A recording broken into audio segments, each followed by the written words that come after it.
So we're here at Christ the Redeemer and Danny's joining us, vicar of this place.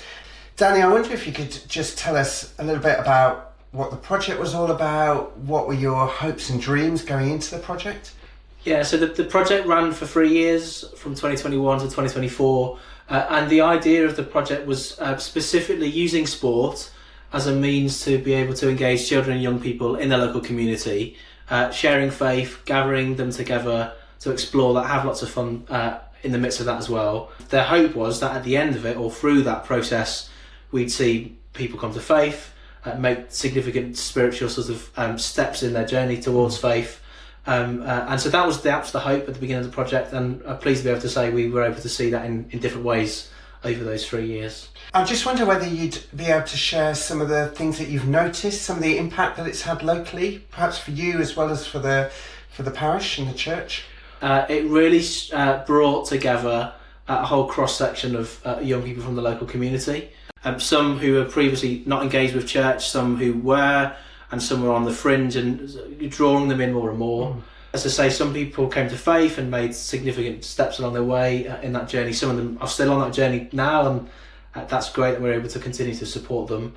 I think then us as a church, actually, it's enabled us to grow and strengthen our relationship with the local primary school. We still are able to go in there and relate to the children who live in the area. I think one of the key bits within things that we've seen in terms of impact is in relation to the congregation, where we've grown ever so slightly as a church, and so when we come together on a Sunday, there's more of us now than there was when I moved here.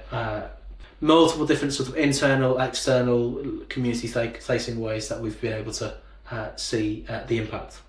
That's really exciting, I think, just in terms of the multi-directional sort of impact that there's been through that, in a sense, through that one project. Mm-hmm. So the project officially has ended.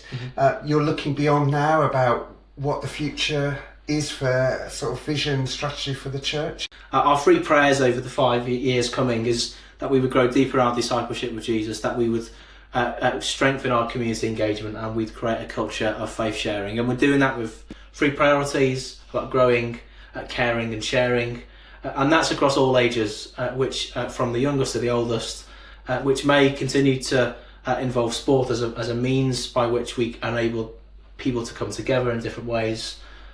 Local school, here at church, out in the local community, as well as then of course thinking about adults as well. The project was externally evaluated, wasn't it? And there's been a report that's just about to be published. And I was really struck in that report as I read it, just how packed full it is of A, good news stories, and B, stuff that we can learn as a diocese, but also as churches as well.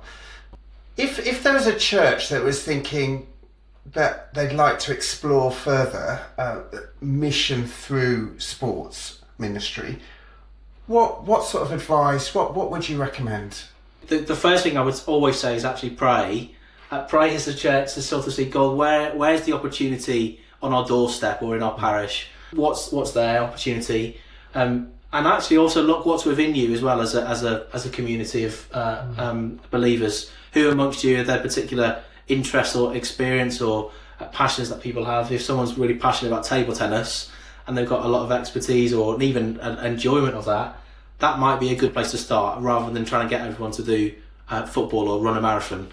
Start with what you've got, ask God to show you that, and then just start small, I guess would be my final top tip, is to don't be afraid to give it a go.